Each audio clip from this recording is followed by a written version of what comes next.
Hello there. Today we're returning to the HBO BBC collaboration, the drama series Rome from all those years ago. Now we've reached episode 6, Egeria, and we'll do a little bit of a talk about that. I don't have time to answer all the comments that come through, and so there've been a couple that I just thought I'd explain now. Please, you don't have to agree with me. These are matters of opinion, particularly when it comes to taste and whether or not I like the way they do aspects of the series. What works for me or doesn't work for me might well be the opposite for somebody else. It's not. I'm not trying to beat everybody down into my way of thinking in terms of this. I'm just hoping these are of interest to people who like the series or people who are interested in the history of the period. So don't worry about that at all. There was another suggestion of sticking more to the history than the criticism of the style. The problem with that, in some episodes, there's not a lot of history. And also, I don't want to come across as the nitpicker of, oh, well, that's not 100% right. And, oh, in fact, that didn't happen on this day. That was that. That's no help to anybody. It's the sort of thing that amuses you when you're about 12, but isn't afterwards. And one of the reasons I think it's worth talking a little bit about the structure of the show is that it may explain why they chose to do things in a different way to the history, why they invented, why they changed, why they modified. So it's trying to understand their thinking, and I personally, again, find that quite interesting. So I'm afraid these will always reflect the bits that I happen to find interesting in episodes in the series and when we come to look at other films and other drama series. So yes, I'll take that on board. There'll always be as much history as I feel I can put in usefully to each episode. But with ones like, for instance, this one, episode 6, it's much more about the personal stories of the characters, and the historical element is relatively limited, although there are actually some rather interesting things they do put in that we'll talk about today. So anyway, we've come on from episode 5, which ends with Caesar heading off to chase Pompey to Macedonia. At least that's implied. In fact, they've been fairly vague with the chronology. Again, fair enough, this is a drama series. So Caesar spends most of 49 BC campaigning in Spain, in southern Gaul. He sends troops to Sicily, to North Africa. Antony's cousin goes and fights and gets defeated in the Balkans. Wherever Caesar goes, things tend to work, and Caesar's side tends to win. Where he sends subordinates like Curio, who's the current husband of Fulvia that Antony will subsequently marry, he gets defeated, he gets killed. So it's one of those problems. Caesar's party, Caesar's side in the civil war lacks the depth of manpower. The Pompey and his allies, you could argue they've got too many chiefs and not necessarily enough Indians. They have more people of status, of reputation. However, one thing that they distort a little bit in the series, and everybody tends to assume, the bulk of the Senate does not go with Pompey. There are about 600 senators. A small group actively supports Caesar, and a significantly larger and more prestigious group actively supports Pompey. However, there isn't the stronger divisions you'll get in subsequent civil wars, where if you're not backing the side that's ruling Italy, you feel you have to run and flee. Caesar in particular, remember, he's promoted, even in the series, this emphasis on his kindness. He spares people, he bribes former enemies, gives them gifts, tries to win them over. His clementia, that's the big theme of not just the early months of the Civil War, but really throughout, that Caesar time and again will pardon his enemies, will also accept neutrality. I think we've talked about that in earlier sessions, and there was more of it in the Conquered and the Proud series when we got to this stage in the straightforward history lectures. So it's quite interesting that the way they depict Antony. Now Antony, they call him tribune in this episode, and that's right at the start. He'd been elected tribune in late 50 BC, and the tribune's year of office, they're a year of office like other magistrates, but their year is different to other magistrates. It starts in December rather than on the 1st of January. So Antony is tribune from December 50 through to December 49. I suspect the story that we're really dealing with in this episode really and truly would have happened in 48 BC, because it's all to do with Caesar is in Macedonia fighting Pompey, and at the start of the episode everything seems to be going well. Later on in the episode things are going badly. So by that time Antony was no longer tribune. Even in 49 BC, after Caesar has occupied Rome, made himself dictator, but then laid down the office, Pompey is this sort of strange creation, really, that shows the improvisation of civil war, and to some extent that when you're the side that controls the army, that controls the area, you can do, to some extent, what you like. So Antony is made a tribune, but he's given pro-praetorian powers. So the praetor is the magistrate that's one below from the consul. And there's normally 8 praetors in a year as opposed to the 2 consuls. You'd normally expect to be 39 getting elected to praetor, and of course Antony isn't elected to praetor at this stage. We're not quite sure about Antony's date of birth, so he's either about 34 or 37, around about the time in 49 into 48. There's some doubt of 3 years as to just when he's actually born. So he's a little bit young. This is one of the features of Caesar's supporters, Caesar's side in the Civil War, in that he does have people like Mark Antony, like Curio, who come from prestigious aristocratic families. Yes, as Antony will actually point out in this episode, he's not a patrician, but as I've pointed out in previous videos and lots of others, the division you get in so many drama series, and it's there in the Those About to Die and all the others. Oh, there's Gussie chipping in at the moment, who obviously assumes he's patrician, whatever anyone else might think. Thank you, Gus. The patricians are a small section of the aristocracy. They are no longer dominant in the way they had been in earlier centuries. And many of the real dominant aristocracy, the Metelli, people like that, who keep getting consulship after consulship, are always leading figures in the Senate. These are plebeians. So a lot of plebeian families are important. So you wouldn't describe someone as a patrician and mean aristocrat and a plebeian, and that means that they're somehow inferior.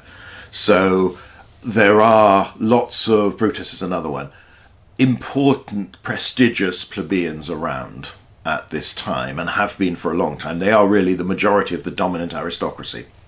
So people like Antony, people like Curio, who doesn't feature in the series, there isn't space for him, and gets killed early in the Civil War, so I can understand why they didn't do it. I always feel it's a shame they didn't do Fulvia, that you didn't really get her to any degree in the series, but fair enough, again, there isn't room for everyone.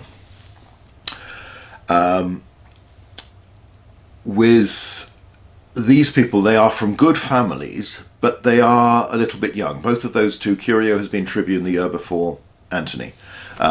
They are men who are doing well, who are expected to have good careers, but they're also rather wild young men who've got into debt, who've spent beyond their means, and are helped out by Caesar with the profits from Gaul, so that they are getting the better career that they feel they deserve by right. Antony is very, very touchy on the subject of his family, and later on, in the aftermath of Caesar's assassination, the real Antony will keep talking about him being not simply a consul, but he's an Antonius. I am one of the...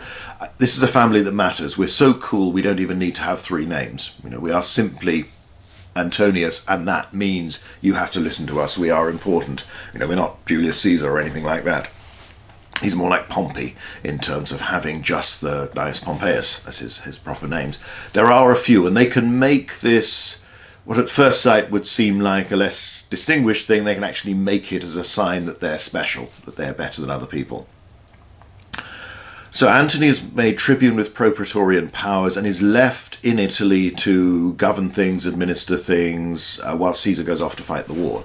So on the one hand, you get a false element in the story, and this is something I've touched on before, where Antony keeps saying, I'm just a simple soldier, I'll learn to be a politician and all this sort of thing. If it kills me or if it kills other people, that sort of thing. It's all marvellous stuff. James Purfoy does it really, really well. It's great. It's over the top. It gives a sense, though, that I think they could have done more with, of the charm of Antony. He was a forceful personality, and he's also, this is a theme that I've expanded on elsewhere, he's actually got rather more political experience than he does have military this time. But the main thing is that in Roman society there simply isn't this modern distinction between the soldier, the military man, the military career, the military commander, and the politician. Because everybody, Caesar, Pompey, Crassus, all of them included, they do both. People like Pompey have been far more military in their rise than was normal, because he's broken lots of rules. Most people, however, have spent as much, if not far more time, actually in Italy, actually in Rome, doing the day-to-day politics, being active in the courts, than they ever have in an army camp.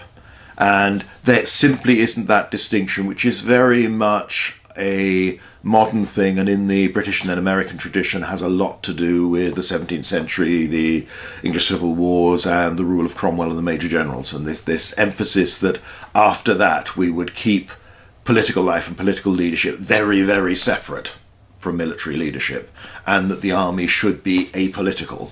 It's never quite been as simple as that, but nevertheless that was the ideal. That's an utterly alien concept to the Romans. They don't do things that way. If you are a leading man, you are both soldier and politician. And even someone like Cicero has to put in his at least some time as soldier, and he ends up commanding an army in Cilicia just before the Civil War, leading an army of 2 legions and auxiliaries. So he takes along experienced men like his brother and others as his legati, men who've done rather more of this than he has, and he does joke about it and deprecates himself in his he jokes about camping near the site of the battlefield of Issus, and you might have heard of Alexander. He's a little bit more famous than I am, this sort of thing, when he's writing to back home. So Antony is given a political role by Caesar, and this is reflected in the show, that he is left behind, he's there in Rome, and he is there to keep things quiet, to keep the state running. And they represent him doing this. It's not a major theme in the show, but you do see a few elements. This episode opens with him receiving senators, promising to make a man consul, this sort of thing. You can't actually make him consul, but effectively they back a candidate, and at this stage the people are going to vote for whoever Caesar supports. So you start to have with Caesar the suffect consulships where you're replacing people during the course of the year. And I think it's Simon Callow, isn't it, as the senator, who's always good and over the top and rather fun in most of these roles. So it's quite nicely done. I like the little bit where Antony proposes this law that Caesar's brought forward, which again is a nice real bit of legislation, that you have to have at least a third of your employees on the big estates have to be freeborn. You can't rely on slaves all the time. And you can argue a bit about the chronology of when they do this, but it's quite nice that they haven't just made something up. They've taken something, part of Caesar's legislation. And if you think back, Caesar had probably been a military tribune during the Spartacus rebellion. That's only a couple of decades earlier. People have actually got worried about the fact that there are these huge estates, large swathes of central southern Italy are owned by big landowners, and they have a slave workforce to work it. Now, it's presented as well, it's doing the free out of jobs. There's a severe threat. If you've got all these slaves and they do decide to rebel, what's going to happen? And there are concerns about the level of lawlessness. It's a theme that they'll come back to in the second series, that people are being kidnapped and turned into slaves, effectively, forced to work on these estates. It's something that the father of, they keep calling him Octavian, don't they, in this, but Gaius Octavius, he'd still be at this stage. His father and namesake, that was one of the tasks he'd had during his praetorship, was trying to deal with this, and others will later on. It's still a problem under Augustus. Augustus gets Tiberius to try and deal with this. Find people who have been locked up unfairly and been forced onto a chain gang, basically.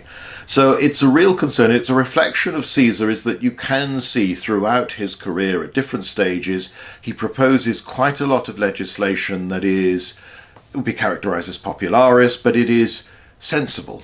It's actually one of those measures, here the argument is made in the show that, it's going to be very expensive if I've got to pay people rather than slaves. Well, yes and no, because unless you're paying them full time, you can start to use free workers as a much more seasonal labour. You're not obliged to provide for them if they're, when they're not actually working. Your slaves you've still got to feed, otherwise they're an asset that depreciates, to put it crudely. So that's rather nice. The way it's presented, Antony effectively threatens and bribes this chap to present the measure in the Senate. We then see him making a long, impassioned speech, Antony mouthing some of the words to make him do this, and the Senate doesn't even have to vote because everybody's opposed. They represent the Senate as largely empty. That's partly true, because even though a lot of people had stayed neutral in the Civil War, they didn't necessarily actively attend the Senate. However, Senate is 600. Whenever it's depicted on screen, it's always far smaller. So even if you've got a meeting of a couple of hundred, it's not the few dozen that you tend to see. Not just in this series, but in almost every series. The Senate always tends to be underpopulated, and I can understand, why budget-wise. It's more like the House of Commons in London, in terms of there being hundreds of probably noisy and rather poorly behaved people. It may have been more dignified, but who knows. It's certainly bigger. So it's then presented as a senatorial decree, a senatus consultum. The Senate can decree things. The senatus consulta, they don't have the force of law. So although Antony in the negotiation threatens, well, of course, I could just take this to the people and they'll vote on it, but obviously that would offend the dignity of the Senate, you would still have to take it to the people after the Senate have approved, but it goes with senatorial recommendation. The people can't debate, they can only ever vote yes or no, but they're the only ones that can actually frame law. It's a change that will occur under Augustus, where the Senate gains the power that its decrees, its the senatus consulta then get the force of law, and you don't have to go through the formality of summoning the Roman people and getting them to drop pebbles in a basket and vote on something. So it's nicely done. It's not 100% accurate, but I like that touch, and it does give a reflection of what Antony's up to. So we do have, interestingly enough, amongst Cicero's correspondence, some letters preserved of Antony trying to persuade Cicero to remain in Italy. And Cicero's in Italy until at least May 49. He waits a long time after Pompey's gone. He really doesn't want to get involved in this war. As I've mentioned before, he's got the legal complication that he's still got imperium. He's got the right legal authority to command Roman soldiers, so he's a little bit nervous about getting caught up and told to lead an army in a civil war.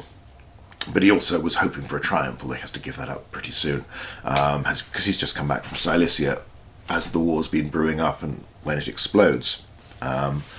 So these are Antony's own words, as later published, and it's a good flavour, and it shows you how they've at least tried to get to the spirit of this in the show. So in May 49, Antony wrote to Cicero saying, had I not such strong affection for you, far greater than you think, then I would not have been disturbed by the rumour that has spread about you, particularly as I believed it to be untrue. However, because I am so very fond of you, I cannot pretend to myself that the report, even if false, does not greatly worry me. That you are about to go abroad, I cannot believe, given your love for Dolabella and your daughter Tullia. Now, Dolabella is another of these youngsters like Antony who's rather wild, married to Cicero's daughter, though Cicero didn't actually like him and didn't think it was a good choice, but has sided with Caesar. So there are family connections pulling in both ways. The finest of women, and because you are so highly esteemed by all of us. But I felt it unbecoming in a friend not to be concerned even by loose talk, particularly as our disagreement made things more difficult for me. The whole thing caused more by my jealousy, he puts in a Greek word at this point, rather than any wrong deed of yours. For I wish to assure you that nobody is more dear to me than you, apart from Caesar, and I am sure that Caesar counts Marcus Cicero amongst his foremost friends. And so, my dear Cicero, I implore you not to make a mistake, and not to flee from one, that's Caesar, who even if he cannot love you, for that is now impossible, will always want you to be safe and held in the highest honour. So they get it quite right. You've got the not too thickly veiled threat in all of this. I don't think Caesar would ever write to Cicero then or later implying that he would lose friendship. There's always the assurance, you're an important man, I respect you, I want you to be my friend, and that continues through to the dictatorship. So Antony doesn't quite have Caesar's subtle touch, whether that's an advantage or not from keeping control in Italy. In 49 and into 48, which is the period that they're pretty much covering in the show, on the whole, he does a reasonable job of keeping things together, keeping control in Italy, keeping some sort of order. Again, Antony is rather a gifted politician. At this stage in his career in particular, he's probably more experienced as politician than soldier. And it's a hard job he's doing because he doesn't have huge resources of troops left in there. Caesar's taking the bulk off to fight the war, but when he goes to Macedonia, he doesn't have the ships to carry all of his army, so a lot are left behind. So Italy could be held by force, and there's no direct threat to it. But on the other hand, earlier civil wars, the Sullan-Marian civil war, will show that rebellion can occur quite quickly, that you can lose control of the Senate, to some extent an advantage that so many of those most hostile to Caesar have actually gone with Pompey. They're not in Italy to cause trouble. Cicero writes back, in this case in reality, to Antony, explaining, oh, no, it's just a rumour, I'm not going abroad at the moment and all this sort of thing. I think I should stay in Italy, but I'll just keep quiet. I really don't want to get involved. I'm disturbed by the whole thing. And again, we get another reply from Antony, part of which is, your plan is quite correct. For anyone who wants to remain neutral should not leave his homeland. While the man who leaves is seen to take one side or the other. However, not my place to determine whether anyone has the legal right to leave. The task Caesar has given me is not to permit anybody to leave Italy. It really does not matter what I think of your plan, since I am not permitted to allow you to go. I think you ought to write to Caesar and ask his permission. I have no doubt that you will be successful, especially as you assure us of our friendship. So, again, they exaggerate. Television tends to want to be more dramatic than real life, and, the Antony of this series is an exaggeration, even of the fairly exaggerated personality that Antony was in reality. But it's quite nice that you have these negotiations. They've obviously moved Cicero off. Cicero has gone with rather less angst and has gone to Pompey's camp much earlier than he really did, and gets through those moments of doubt we talked about in episode 5, where he's wondering about going to his country estate instead of going to Macedonia, all this sort of thing. But basically speaking, he's gone with the Pompeians and sided with them from much earlier in the series than was the case in reality. So Antony did a fairly decent job in controlling Italy, keeping it, avoiding any real disturbance. There could have been a revolution, there could have been civil war there. There is trouble later. A year or two on in the civil war, when Caesar's hanging around in Egypt and dallying there for a long time with Cleopatra and all this sort of thing. So it's not perfect, but actually, on the whole, he does a reasonable job. However, there is criticism of his style. And you get hints of this. They've been quite restrained. You've got stories of Antony coming into the forum to receive petitions with an awful hangover, and at one point having to throw up. And different versions being either it's into his own lap or a friend sort of folded his toga, or he can puke into that. So you get from Cicero. Now, this is Cicero talking after Caesar's death, when Antony is public enemy number one as far as Cicero is concerned in the subsequent civil war. There is a lack of subtlety about some of what he does, but there's enough evidence to suggest the accusations are actually pretty close to reality, that Antony wasn't always restrained, partly because he is an aristocrat, and he has this attitude that he doesn't have to prove himself, he doesn't have to behave decently, conform to anybody else's expectations, because he's an Antonius. I deserve to lead Rome because of who I am and all my obvious talents. So he does break the rules and flout conventions in the way often that those who are utterly complacent, almost in the sense of their position in society. They are at the top, they deserve to be at the top, they must be at the top, therefore it doesn't matter what anybody thinks of me. So Cicero talks about this. A tribune of the people was driven in a British chariot, preceded by lictors crowned in laurel. It's a symbol of victory. In the middle, a mime actress carried an open litter. Respectable men from the towns were obliged to greet her and address her as Volumnia rather than her stage name. Following behind were his shameful companions, a whole band of pimps, and at the back his mother, attending her wicked son's mistress, just as if she was a daughter-in-law. It's a bit of a shame. There's no place for Volumnia or Cytheris, I was going to say her real name, but it's still her slave name. She's a slave, freed woman by this time, but a former slave who's a very famous star of the mime, so dancer, really. They didn't speak on stage, but somebody was singing the story and they would perform mythological stories. So she's got all the charisma of the star of the stage, but of course is considered utterly disreputable. Roman aristocrats are allowed to have mistresses, but they should be more discreet. And as a whole, you could look at Catullus, and then it leads on into Ovid and others, and Propertius and others, this culture of winning over your mistress, pampering her, favouring her, all these sorts of things. We can talk about this stuff later, and we will when we get onto the Augustan poets in Conquered and the Proud and all this sort of thing. Antony goes many stages further than everybody else. This is dramatic. There's talk of him having a chariot pulled by lions, all this sort of thing. Rumour is obviously exaggerating, but there's a fair basis to it. So he is showing off, he is making himself look impressive, he's enjoying himself. You get a little bit of a hint in the show where he has the slave girl around him. I don't know whether she's supposed to be Volumnia, but she doesn't really get to do very much. You then have the two slave girls, actresses, freedwomen, whatever they are, fighting a sort of gladiatorial combat, and one of them gets wounded. You know, it's all very debauched and gives the impression of a man who's pretty wild and unrestrained in every respect. Well, that is done privately. He's not displaying it to everyone, other than you know, Varenus comes in and all this sort of thing, and Posco, and we get the sense of their disapproval. So Antony wasn't subtle. He did, I mean, because they've got this affair with Attia, which comes under crisis, or comes under tension in this episode, nevertheless, it doesn't leave space for the real story of the actress lover that he is parading around and say very publicly. Cicero claiming he's presenting her almost as a wife, he's got his mother looking after her, all this sort of thing.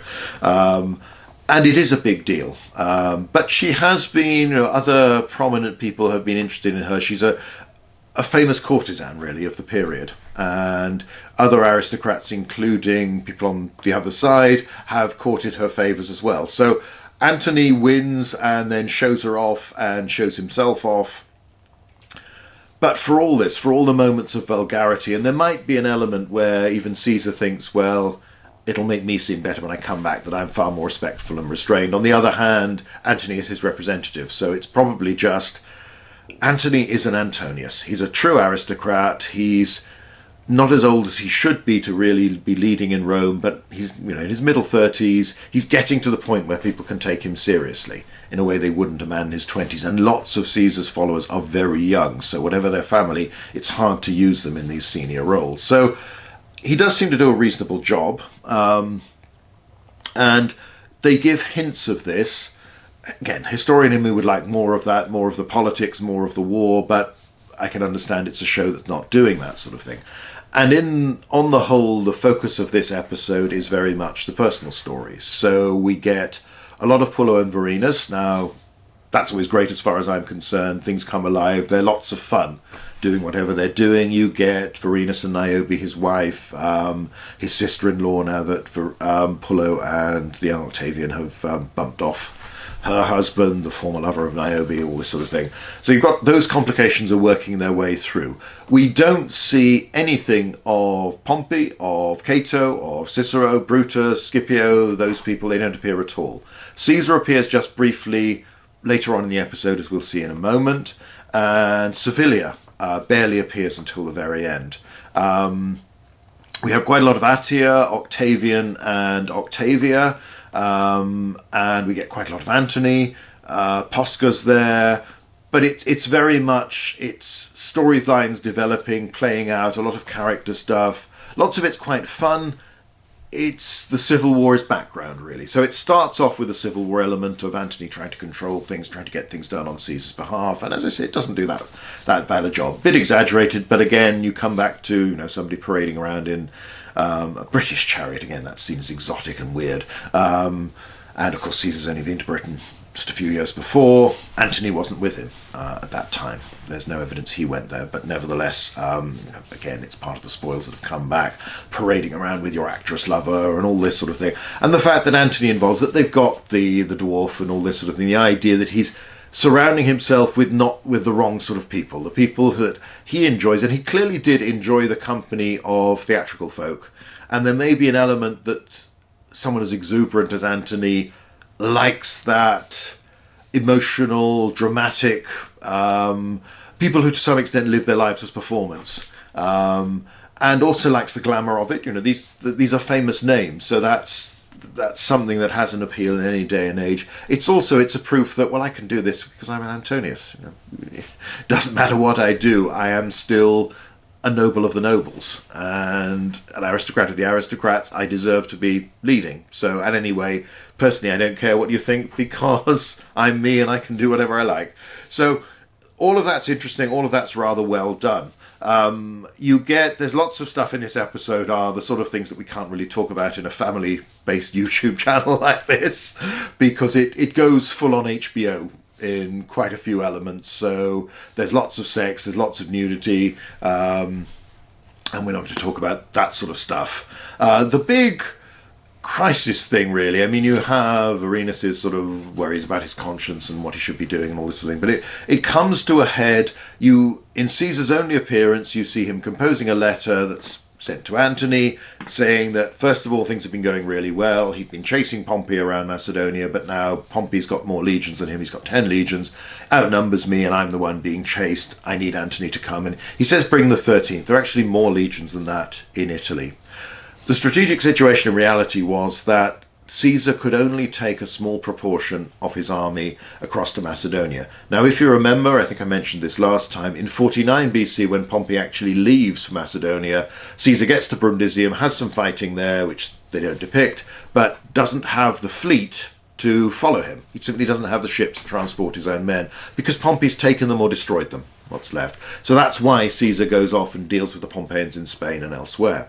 And that takes up most of the rest of the year. It's early 48 before he crosses to Macedonia, and that's given him a year, no doubt aided by people like Antony left in Italy, to build ships, find ships, acquire ships, start to get a transport fleet that's sufficient to take a reasonable sized army across to Macedonia. But he can only really take about half his main field force in the initial landing, and does rather well with them at first. You know, they're good troops, veteran troops, and Caesar is a very experienced commander. And Pompey has numbers, but his men are still learning. They don't have the confidence, and it's a much harder team to manage, as we've talked about before, because you've got all these big name people who won't necessarily obey orders. Caesar's coming with essentially a practice team of officers who know how to work together and know each other, and veteran troops. So he's added more recruits to them, but it's fairly easy to integrate those into the main armies.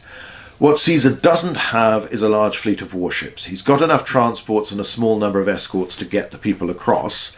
He doesn't have enough for them to go back and bring the whole army in safety. The Pompeians have a large fleet. Pompey has been drawing upon all the resources of the Eastern Mediterranean, and they're blockading Italy. So there have been problems getting out of the port. You have to wait for the right weather conditions. The advantage you have is that ancient warships rely on lots of rowers for their motive power. You know, that's what you use in battle. You row fast, just like in Ben-Hur. They're not slaves, they're free people, but you row fast to ram the enemy ship or to close and board them.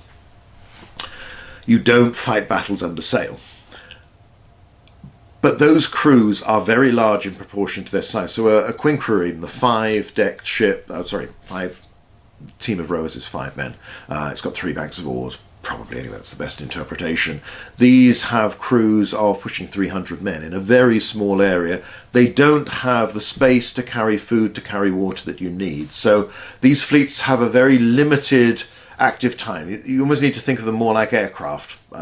In, say, a Second World War situation, you've got your limited endurance where you can go off, operate at sea in this case, before you need to return to replenish food, to let your men get out and stretch and recover. So there are moments where you can exploit where they can't maintain it's not like the Royal Navy facing revolutionary Napoleonic France, where you have these squadrons outside Toulouse or Brest or any of the big French ports almost permanently, and they simply remain at sea for months on end, and then ships replace individuals so that they can keep going. You can't do that with ancient warships, but you still have, the Pompeians have a big fleet. Caesar does not have a significant fleet of warships at all. So Caesar is very much held back, or getting his reinforcements, because it's a big risk. Now in the show, we'll end up with this episode of them setting sail. The risk is storm, but there's also the risk of being intercepted, and you don't have warships. That means you can have an awful lot of your troops packed into transports, captured or killed in a short time. So although Antony has been tasked with building up more ships to get people across, the reinforcements, it's a very hard thing to do. The odds are, the resources are not on their side in this case. So there is a blockade, there's lots of raiding of the coast of Italy. Antony fends it off, but he isn't able to break it. Now, Caesar has surrounded the Pompeians at a place called Dyrrhachium, a major port which is in modern-day Albania, and besieges Pompey, tries to cut Pompey off from supplies, but it ends up where you start to argue. It's almost like trying to do Alesia again. It's the same sort of scale of lines of fortification, but it's a question of which side is actually being blockaded, which side is most likely to starve after a while. As the weeks drag on, there are stories that are not told by Caesar in his commentaries on this, but are told by other sources that talk about him setting out in a small boat to sail back to Italy to go and fetch the reinforcements. He is presented as worrying that he's not being fully supported back home, and there's a storm grows up, so the crew in the boats keep saying we've got to turn back. Caesar for a while defies the storm. I'm Caesar, I can get away with it, before he finally sees sense and returns to shore. No mention of that in Caesar's account, it's in other sources. There's then the other tradition that he gets worried and he starts to send messages to Antony that they want the rest of the army. And he gives this list of, the order was to be given first of all to Gabinius. Now Gabinius is again a major figure and a player in these years. He's the tribune who's given Pompey one of his major commands, the one against the pirates all those years before. He's the man who's occupied Egypt, put Cleopatra's father back on the throne, and then been prosecuted for it, forced into exile, gets rehabilitated by supporting Caesar. So there's tradition that the order was to be given to Gabinius, but if he didn't obey instantly, then it was to be passed on to Antony, and then if Antony didn't obey, there was somebody else, if they don't give the name in the source. Now these are all much later sources. They're in Appian, they're in Plutarch, Dio, this sort of thing. Caesar implies that it's, there's nothing to worry about, everything's fine, all this sort of thing, but then of course that's what he would say. So they've taken this uncertainty into the episode and they've presented it as Antony being faced with a real dilemma. So this message comes, Varenus, Posca are expecting the army instantly to muster, or they concentrate just on the 13th, but it's larger than that. There are several other legions that need to go as well to set off to Macedonia. And there's no talk at all of this is going to be difficult, this is going to be dangerous, there's an enemy fleet out there we need to dodge. It becomes a question for Antony as to should he stick with his friend Caesar, his ally, or should he think in practical terms that Caesar's going to lose, therefore I need to try and make my peace with the other side. You have an envoy from Pompey arriving, trying to threaten him. Attia then suggests that maybe we should ditch Caesar, why don't we get married, all this. It's all fictional stuff, but